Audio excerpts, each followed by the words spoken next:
Pittsburgh Steelers suffer a 31-17 defeat from the Buffalo Bills in the AFC wildcard round. Why did this happen?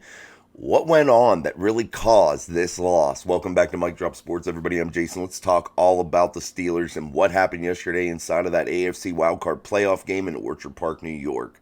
Pittsburgh Steelers came out flat, came out non-aggressive, fumbling the football, fundamentally unsound.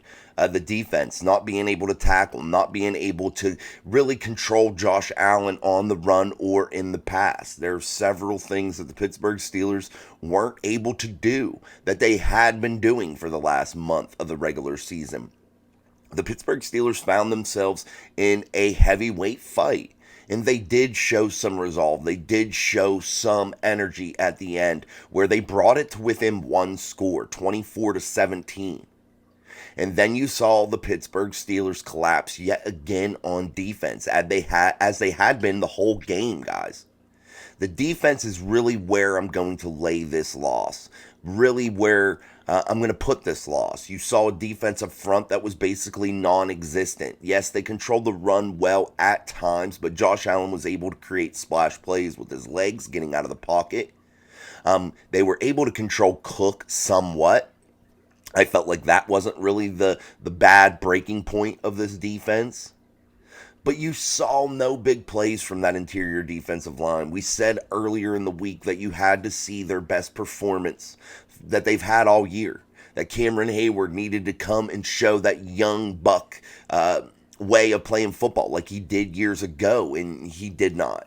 Cam Hayward has been fighting injury. And does he even come back for next season? I don't think he's 1,000% sold on that just yet. But the Pittsburgh Steelers find themselves with a very high-paid defense that was lacking TJ Watt last night. But in general, they don't perform really well. Yes, they were beat up at the inside linebacker spot, and Landon Roberts being the only guy there from the original crew. But damn, this is a high-paid defense, and you got to tackle. And I don't care if you're paid high or not. If you're in the NFL, you should be able to tackle. And the Steelers really lacked that ability last night. They were destroyed when it came to letting up big plays. You had Josh Allen utilize his tight ends, capitalize off of turnovers quickly. You had him get to Dawson Knox with a 9-yard touchdown pass to start the scoring off to make it 7-0 Buffalo. Then you had a big touchdown from Dalton Kincaid, a 29-yard pass from Josh Allen after yet another turnover. The Pittsburgh Steelers weren't able to hold on to the ball at times, and that was a problem. I want to talk about one thing. We have Pat Freiermuth. His expectations are very, very high. He can do some good things. But this fumbling issue is not anything new. He's been prone to big moment fumbles. We've seen it in the past. Go back through, watch his tape, you'll see it. And his injury history. Is Pat Freiermuth the answer at tight end? Should the Pittsburgh Steelers explore a different option at that position? You saw Darnell Washington at the tight end spot last night have 2 pivotal offsides penalties in one drive. But is this loss on the offense? No, it isn't. And I can't get on board with anyone saying that. Mason Rudolph played pretty damn good.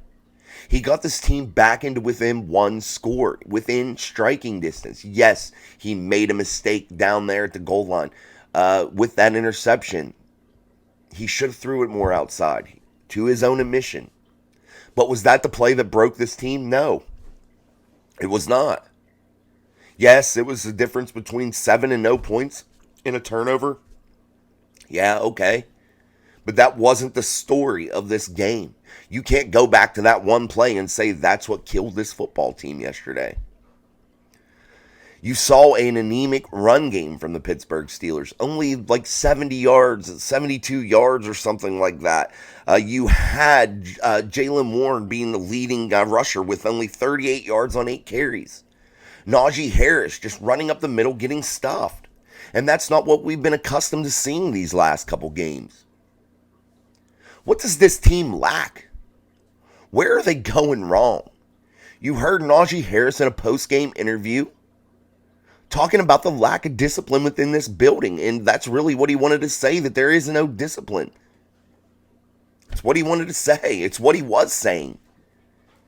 He was trying to cover it up because he didn't want to act like he was trying to stir the pot. He even said Coach Tomlin tells him, just play running back, Najee. Don't get involved in all this. But Najee Harris was trying to tell you something. He said that he came from a program of discipline, of structure, of rules. And he basically alluded to that the Pittsburgh Steelers don't have that. The Pittsburgh Steelers don't have that head to the grindstone type mentality to where they're just putting their head down, going to work and focusing on their task. He doesn't see that inside that building, and he said as much. You had an all-pro safety last night in Minkah Fitzpatrick. Whiffing on tackles was Minkah 100%. You had Joey Porter Jr. get blindsided by a hit, no personal foul called. You had Miles Jack get called for a personal foul penalty, or for a personal foul penalty that really wasn't warranted in my eyes. If you're Josh Allen and you want to be a runner, how can you expect these guys to even bring you down? And I thought the fake slide was illegal. Maybe it isn't. I don't know. I thought it was illegal. But you saw Josh Allen do that on his big run. But you're handcuffing these guys to where they can't even hit that quarterback. They're going to get called for a penalty. What do you want them to do? A running quarterback, if you get outside that pocket and you're running, you're fair game in my eyes. Should you try to hurt them or something? Absolutely not. But man, there needs to be some definitive action done in the NFL in the offseason on this problem. You have to be able to defend against that if you're a defender. The Pittsburgh Steelers found themselves in a tough spot last night, getting down 21 points early. They were able to get it to within 2 scores before the half, 21-7. Came back, battled, showed some effort, but the defense never fully got it together. They were never fully able to get a hold of this football game. And you have to lay this loss at one of the highest paid defenses in the league, in the Pittsburgh Steelers, and a defensive-minded head coach in Mike Tomlin. You have to lay some of this at Terrell Austin and the vanilla game plan that he had. You have to. And you can say some of the loss was on the offense and their vanilla, non-aggressive game plan. You went from being aggressive for 3 weeks. 3 weeks straight. And it worked well. And you went away from that. And the Bills coming out in the nickel all the time. You know that. They didn't even blitz the Steelers really, guys. They were just beating the Pittsburgh Steelers offensive line horribly every play. You saw a Pittsburgh Steelers offensive line take a huge step back last night. They played bad in my eyes. They were unable to get a push on the front to control that line of scrimmage to get the run game going. They were unable to pass consistently. They whiffed on some big plays. Mason Rudolph got smacked around a little bit. But man, in terms of regression, they really did it last night. They really regressed, in my eyes. Some may say no, but man, does Mason Cole have a job next year? Absolutely not, dude. I got that question in the comments last night when I was reading comments this morning. Mason Cole has to go, guys. Has to go. Have you watched him snap lately? Have you seen what he does? Absolutely horrible. Absolutely horrible, and he never got better during that 3-game stretch of wins where the offense seemed to get better and better and better. You didn't see him get better.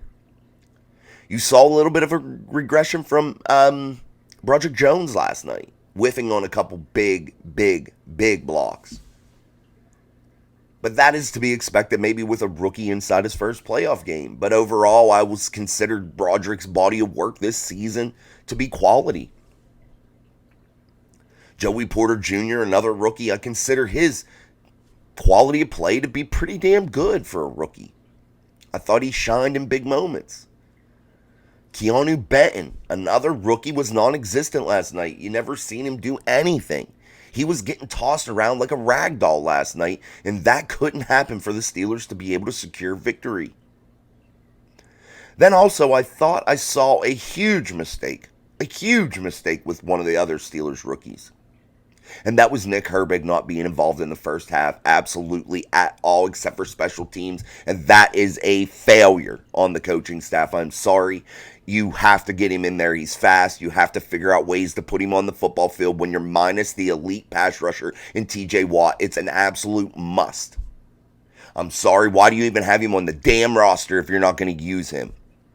I'm sorry. It's ridiculous. Ridiculous. The guy made splash plays this season, and you don't get him involved early to get his feet wet in the AFC playoff wildcard game? You don't get him in there? You're going to have to rely on him one time. Now the Steelers' record moves to 1-11 without the presence of TJ Watt in that game. How are they not able to win without TJ Watt? Does TJ Watt mean that much? And damn, should you be that reliant on one player? TJ Watt is great, but should you be reliant on one player? Should one injury like that kill you on defense? I don't think that was the problem. I don't think missing TJ Watt was the problem last night. I think a vanilla, non-aggressive game plan and an undisciplined football team killed the Steelers in the playoffs. And another early exit for your coach, Mike Tomlin. Guys, we can't keep defending the dude. He has not won in over a decade.